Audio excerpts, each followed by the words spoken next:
welcome to Exploring with Mondo, a show where we create fantastical new worlds using randomized prompts wherever we can. My name is Dave, that is Mondo, and welcome to the show. Today, we are going to summarize our faction, one of the factions we've been putting a lot of energy into over the last few episodes. This area, or this group, called the Isle of Pydaugen, is a very important location on our world map. Not that we have a world map yet, but we know that these guys are an island nation isolated in the middle of a terrifying sea with an important access to one of the key resources of the world.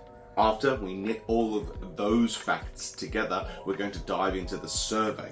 Now, we only had 4 responses to the survey, but we certainly find out more about the world and potentially a little bit more of the flavor of the genre that our world might sit within. So, without further ado, let's hit the table.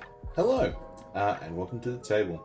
We're going to sit here with a nice cup of tea, and we're just going to go through the Isle of Pydaugen together. As you can see, we've locked the name here.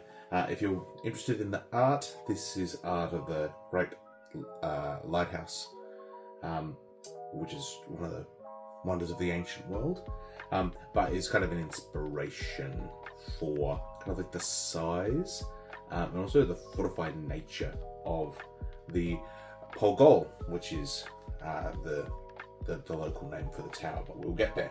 Okay, overview. So this is what we're running through today. We'll do an introduction, just broadly. We'll talk about the geography and the settlement, so kind of the background, particularly of the island. We'll then do our Templars overview. Just a reminder, Templars is an acronym that allows us to break down various parts of a society group. We'll then have some takeaways from the language and the culture that we've uncovered, and then a conclusion. After the conclusion, we're going to go through the survey responses, and we're going to knit them together. Now, I have seen the survey the answers that we've rolled, but I haven't had a chance yet to think on them. So we'll do the thinking together. All right, let's go. Introduction. The Isle of Pydaugen, or Wolves, is a resource outpost and a naval way station that gained independence and power during the metallurgy era, given its access to a strategically important deposit of Singmei steel. Now, I just want to point out even some flaws already here. It says that the Isle of Pydaugen gained independence and power. That being said, don't treat that as uniform or monolithic, because there's some significant questions as to how well they have leveraged their resource access. But it has become independent, at least, during the metallurgy era. They reject connections to the homeland, and for a while were a diverse, small, fortified culture with their own religious practices, focused on the stellar host, or the Hilden Makone, or the swimming lights, which were how they conceive of the stars in the night sky. This changed with colonial interaction during the Age of Epiphany. So their cultures had a violent diversion from the homeland, even in terms of new religious rites. However, those rites appear to have been affected, if not annihilated, in the Age of Epiphany, which comes later. Geography. This is a little map that I've started to work on. There's not much here yet. If you're interested, this is the map making software Incarnate, which is genuinely quite good, and we'll use when we have to create like the big fancy world maps as well. But this is the Isle of Pydaugen. Just a note on naming before we continue. Pydaugen, of course, is a name in the local language. Isle, obviously, is English. And so what I'm intending to do with the world map for fantasy worlds is to, for the most part, use kind of English monikers to help us distinguish what a landform is, if it's unclear. Like the sea of something. mount something or other. Yeah, so that isn't realistic, and it takes some power away from the language fully. However, it allows us easy sorting of those features in our heads as we try to remember not only where things are but what things are. And it can also lead to interesting situations, like the constantly cited example of the River Avon in England, where Avon just means river. So at the end of the day, that means river. However, if I just said to someone who didn't know, it's on the Avon, there is less information than it's on the River Avon. Yeah. So in this case, while it's tautologous, it is a tautology. Inside the name itself, river. The fact that it has the word river for an English speaker is useful because it allows us to know, like, okay, it's a river called Avon. So this is the Isle of Pydalgian, even though they have their own name for island.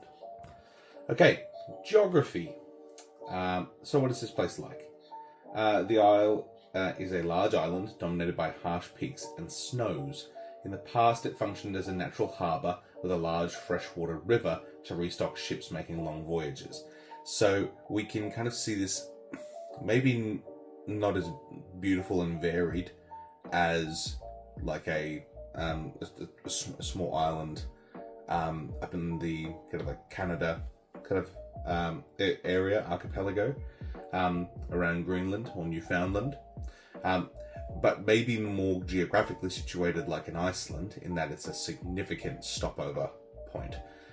Probably has similar geological formation to something like in Iceland, so a volcanic island, though at this point there are no functional volcanoes on Pydalgian. So what happened there, or whether it was a hotspot incident and that's gone away, or who knows?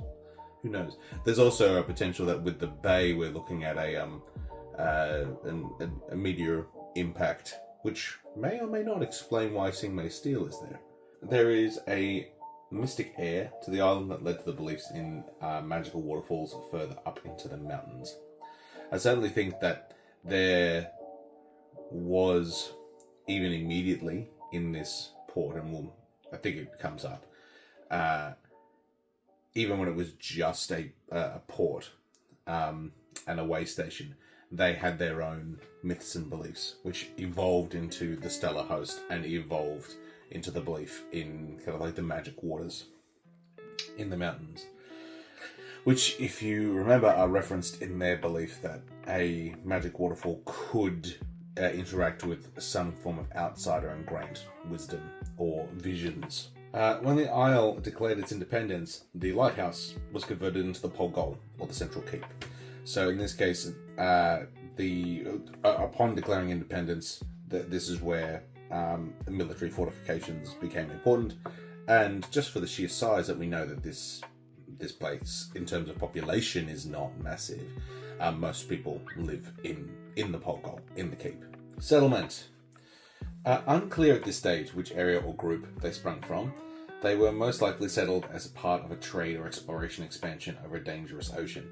Now that will become more evident as we unlock and explore other factions. They could be linked to the state, but they could also be linked to someone else. We do know that there is a remnant of religion brought over from the Basin of Rex region.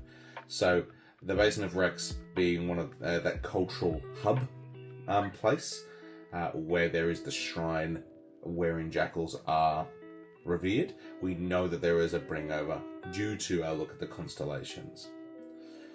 So they're kind of, regardless of whether it's the state or not, it's probably from that continent, one of the cultures that sprung out of the Basin of Rex.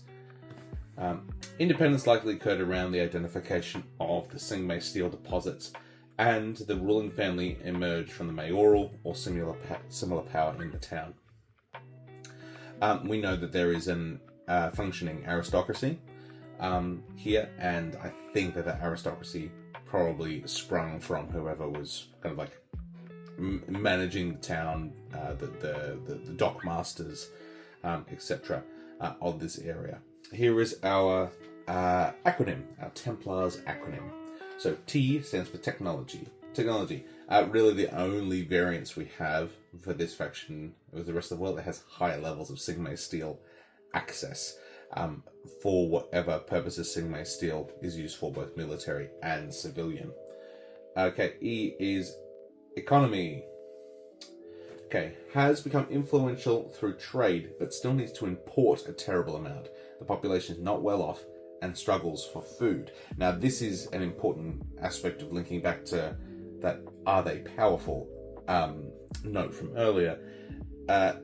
We know that monetarily, they're not very well off. Even as a small community sitting on a very important deposit who have access to this fortified keep. My feeling is that they are very trade dependent still, and so they're not an aggressive power, not by a long shot. Nor are they a full trading power like, say, a Venice, who can turn their wealth into kind of military and political clout. I think at this point they're sitting on a very important strategic resource, but as I will infer later, I don't think they're exploiting it to their best potential. And they also struggle with more basic things, like food. M is military. It's focused on defense, as they built the Pogol Lighthouse Fortress as a bastion. There is no way that the Isle of Pydaugen has a aggressive external force. They don't have the population, they don't have the food and supply resources. They are sitting on their treasure trove, and they've built a castle to defend their treasure trove. That's it. P, politics. A singular aristocratic ruler drawn from a singular family for a decent enough time. So in this case, we have effectively a monarchical system and procession. There is no indication yet, and I'm probably going to say that there isn't, full stop, that the aristocrat is ruling on the basis of some divine right. Instead, for such a small town, it's basically just a chieftain style scenario, maybe just dressed up a little.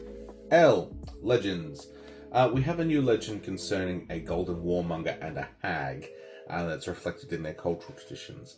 All we know about the story is that the golden warmonger seek to unleash the powers or the fury of a life-giving hag, which we've taken to be that the warmonger was seeking eternal life through kind of a manipulation of the hag into using her gifts.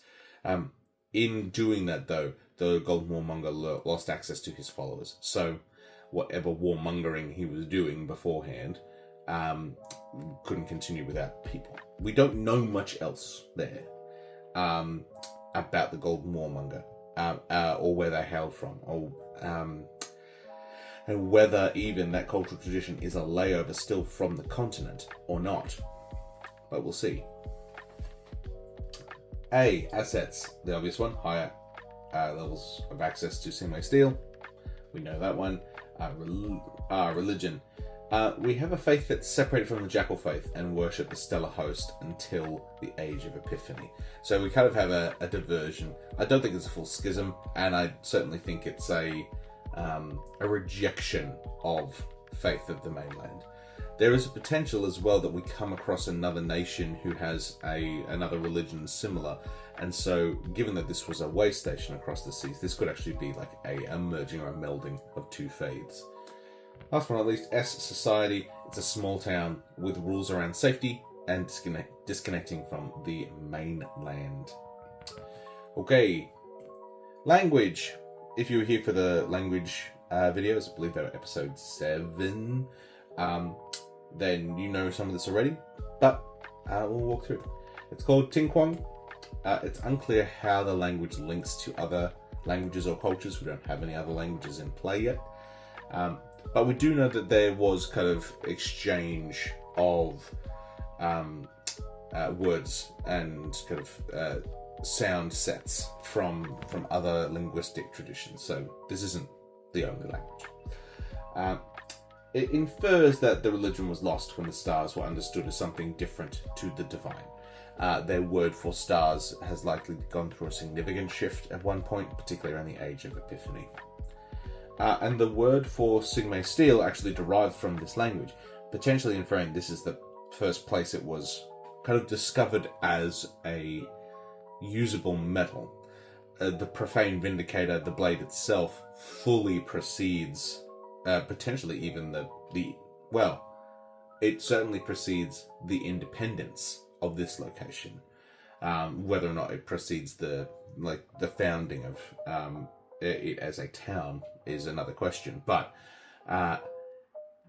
probably Sigma as a word was probably only linked to the metal when it was discovered en masse somewhere. The language also infers a matrilineal tracking of descent. We could make the leap there that the aristocrat is often kind of female if there is a focus on the power of women over the family, but we haven't had anything like concrete locking that in. So we're just going to say at this stage the language infers a matrilineal tracking of descent. The culture. Art is not allowed to represent homeland ecosystems, as they are of a different wild divinity. Now, I've made this call for a number of reasons. In the language, we had an inference of wildness being kind of something quite primal and uniform. A lot of words derive from wildness, and that rulers and farmers were tamers of that wildness. I think, in my mind, that started to represent kind of a spiritual energy, almost an animism, to wildness as a concept.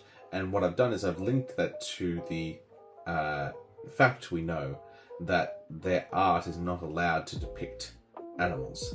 And in this case, particularly animals of the mainland.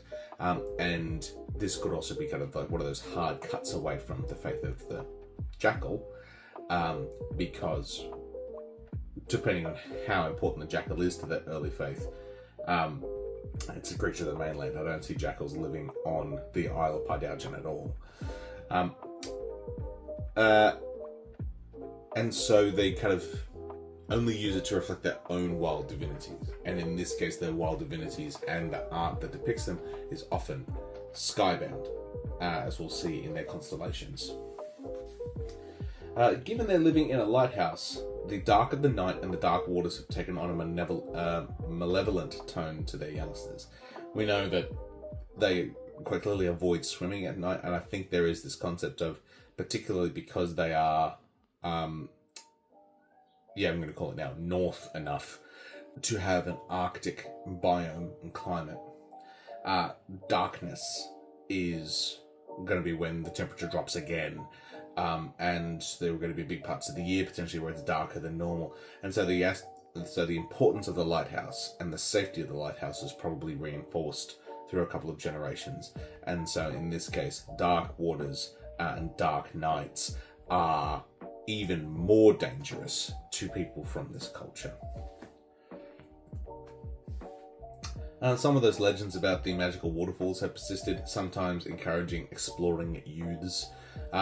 Kind of Fountain of Youth stuff, but more with visions of the future. Lastly, it's a tight-knit society that rarely engages with crime, but when it does, the individual is punished in a room where the, quote, song of the ocean can be heard. A deeply disconcerting noise that some believe to be a natural expression of magical power.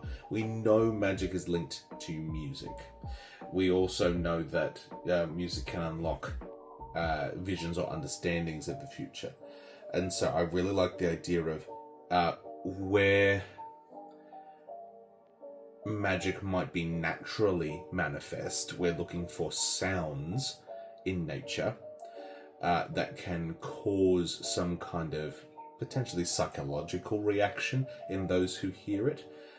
And so in this case, this room kind of like echoes a song that may kind of like cause distress, potentially through an interaction with the prophetical elements of magic or not.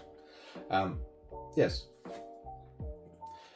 This is a fancy map that I made of the constellations. So I took my little sheet of paper, and I once again used Incarnate, and these are the constellations that they see in the night sky. And you can see that there's quite a few that link back to this. We can see the jackal there, which is the element of the old faith. We can see both the Golden Warmonger and the Hag Charm on either side, which are reference to that new story. We can see 3 constellations that link to the new wild domain. Okay, the grouse, the wolf, and the sea serpent. I think I have yet to ask whether sea serpents are real in our world, but particularly the grouse and the wolf are parts of the ecosystem on the Isle of Pydaugen. There are wolves on Pydaugen. And that's the last one to mention, the candle, which is all the way over to the bottom right. This is representative of light, and the light peering out against the darkness. And I think the concept of a candle piercing the dark world is a good way to understand how the people of Pydaugen might view their role. Conclusion. The Isle of Pydaugen is a very small city-state, sitting on an important resource. They have yet to leverage this resource into a great deal of wealth, and it seems that advances in technology and logistics mean that the island itself is no longer a necessary stop on long sea voyages. If you recall, it used to be an important stopping point. So, for whatever reason, the equivalent of a sea bypass means that Pydaugen is no longer the drive-through area that it thought it was. The paradox at the heart of this place is why financial hardship still exists here, despite them having strong access to a highly important strategic and military resource. What, in the wider geopolitical context, means that this place is both important and forgotten. There are a number of answers to this question. However, genuinely, because it says like the wider geopolitical context and that they're so trade dependent, I'm loath to lock in an answer until we've heard a bit more about maybe some other players in the space. Okay, let's have a look at this survey, shall we? All right. Question 1: Where does the gene that causes magical capability come from? We had a query as to whether it was implanted or whether it was biological. So 75% of you said that a natural or biological source. So in this case, the gene that allows people to wield magic is biological. A mutation at some point. Cool. Okay, this question. What is a power of the Profane Vindicator that swords or weapons made with the new metal, so Singmei, also share? We had 3 responses, and we rolled this. Yes, which of course leads us to this answer. They provide their wielders with an instinct dictating where and when to attack or block. Why this happens has not been understood. This is from Donut Lord. Thank you, Donut Lord. Which is a weirdly concerning aspect of a magical weapon or item, that it links with the mind.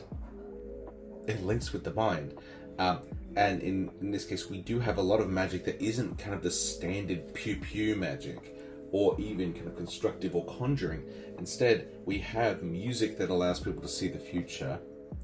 And now we have metal that kind of also tricks the brain into kind of like instinctually kind of fighting well. And so that this metal is somehow spiritually good at warfare and capable of transmitting that to a combatant. Now, this is interesting as well, because if we spill this out, because we know that Singmei has more than one application, we have to kind of ask ourselves, what other aspects of life is Singmei good at tutoring its wielder in. And yeah, and I genuinely think then that these civilian applications aren't in construction or armor, but are instead far more in kind of like tools and techniques and technology. Like a Singmei hammer might kind of make you more extinctual when you are like at the forge, or even as something as like whether you would use it for this, but Singmei farming tools kind of giving you a far better kind of like stroke when taking in the harvest or something like that. That these tools and weapons kind of tutor you in their best use. And I can also see that kind of in a similar way to the way we're going to in the modern day with AI, there'd be a pushback. I don't know whether if I lived in this world, I would pick up a Singmei item, because I don't know whether I would want something in my head telling me how to do something. There'd also be questions, I imagine, about whether it is quote-unquote fair to use Singmei over something else, particularly in societies like the state. For instance, what if the aforementioned journalists, say, uses a Singmei nibbed quill or a pen? Does that, even if it has no actual effect, does that then ask questions about the validity of the work? Yeah? Is it you doing it, or is it the steel doing it? Fascinating. And of course, it begs the question, why? Why does the metal do this? And it has clearly taken on a magical property. And of course, where does it come from? We might get more answers to that soon, I think, from memory. But we'll press on for the moment. Why was there an important astronomer in the treaty era? And we rolled this, which leads us to this answer. It's theorized that the metal's origin is the heavens. Okay, so in terms of our timeline, and this is from Moonlight, thank you Moonlight. So in terms of the timeline, the metallurgy era happens beforehand. So the discovery of Singmei en masse has already happened. And then during the treaty era, there is potentially this shift towards, okay, maybe we've asked the important questions. Where does it come from? Why does it do what it does? And if in that stage an astronomer becomes important because they're leading the charge, or maybe even forwarding the theory, which then takes hold, that Singmei's origin is the heavens above, which would be a significant shift in understanding kind of how the cosmos works. And if it's accurate, which, let's be honest, I'm going to suggest that it is, then begs the question locks in that we are not only on a planet, but we're on a planet with other celestial bodies, etc., interacting, that we are even more reflective of our own reality in this. Theorize that the metal's origin came from the heavens, which starts to once again kind of potentially creep back in our interaction with potential alien forces. So potentially asks, are the horrors alien in some respect? Are they from the great beyond? Given that Singmei is the thing that is used to defeat them, are we dealing effectively with a setting which is becoming part of some kind of interstellar, potentially extraplanar conflict between horrors and the makers of Singmei steel? Who knows? But the reason why the astronomer becomes important is because of that theory, locked in now. What geographical location is considered the trap left behind after the calamity? Okay, so as a reminder, the calamity happens as the first thing in history which causes the world to go through a police state kind of revolution. But that something was left behind, a great trap. And so I rolled this,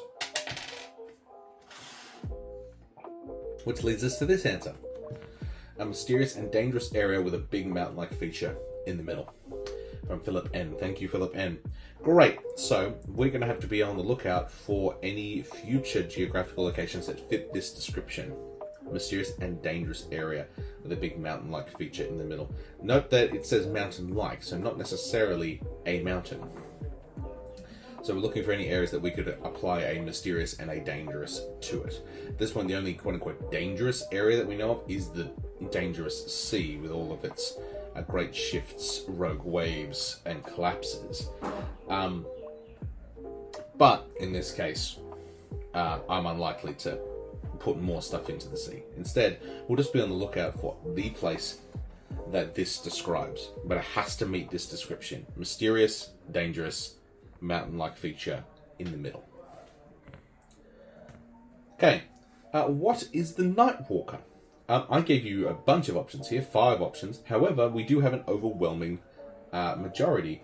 Once again, 75% a horror themselves. So the Nightwalker is a horror. And by process of elimination, that horrors aren't people, the horrors aren't a faction, they aren't a magic spell, or they aren't a worldly phenomenon. Okay, so in this case, if we start to go down the line of extraterrestrial invaders, then the Nightwalker maybe is some kind of scout, which is trying to kind of reawaken the forces that fell at the end of the calamity. Fascinating. Okay, and it does make sense, actually, now I think about it. Nightwalker is such a nice way of effectively saying space traveler. They walk the night, the kind of like the eternal night. And if an astronomer exists, they could probably be theorizing about kind of outer space fairly early. So in that respect, I think that it's super interesting that a Nightwalker is one of these beings that is an interstellar traveller. What is the result of the riot on the sandbar of gems? We had 3 responses, and I rolled this. Which leads us to this answer. Alright, Moonlight again. Increased authoritarianism to attempt to avoid it happening again throughout the state. The sandbar earned liberation, but has been subject to an embargo since. Okay, so in this case, Moonlight is locking in that the sandbar was state territory, that it effectively achieved liberation and independence, and that was kind of the aim of the riot, to break free from the state. The state locked down even tighter because of it, and has locked the sandbar of gems off from trade. And so we actually have once again another small independent power as the sandbar of gems, a break-off state from the state itself. Nice. We have to work out where we're going next. Now we're up here because we're at a dead end. We have spent a long time on the Isle of Pydaugen, and so either we are going to be jumping back to the core systems to find a new region, or we're going to expand tangents. And so I rolled this. Alright, looks like we're going back to the middle. So we're going to be coming out of this middle area here. Now, I'm really hoping, because at this stage the Lawmaster deck, which is referenced in 2 of these core systems, is something that I backed on Kickstarter a long time ago, and it is being shipped out. There's a potential I get it before the next video is released. If so, fantastic, I want to use it. If not, we'll have to go back through Deck of Worlds stuff. There is a good chance that by the end of this we're going to need to start mapping. So as in working out where the continents are, working out kind of relative position, because we now have 3 actors on the world stage. The state, the sandbar, which is now an independent power from the riot, and that's very early on in history, so the sandbar of gems has had a long time to evolve. and the Isle of Pydaugen, all of which are important. And so working out where they are in respect to each other will be interesting. And potentially another faction forms out of this next setting location. I do not know. Thank you very much for watching this video. I realised that it only had some new content, but hopefully it shows how we can now clip all of the things that we discovered over the last few together. And the Isle of Pydaugen has become a really distinct culture, living in a big fortified lighthouse, guarding over a precious resource, but not being able to leverage that into trade success, and having these moments of religious shift. And as we know with that timeline, religious shift, that's quite fast as religions go. It's only a matter of, from memory off the top of my head, only around 200 to 300 years, which is, yeah, quite significant. Okay, I hope to see you in the next video. Thank you very much for joining me, even though I'm ill.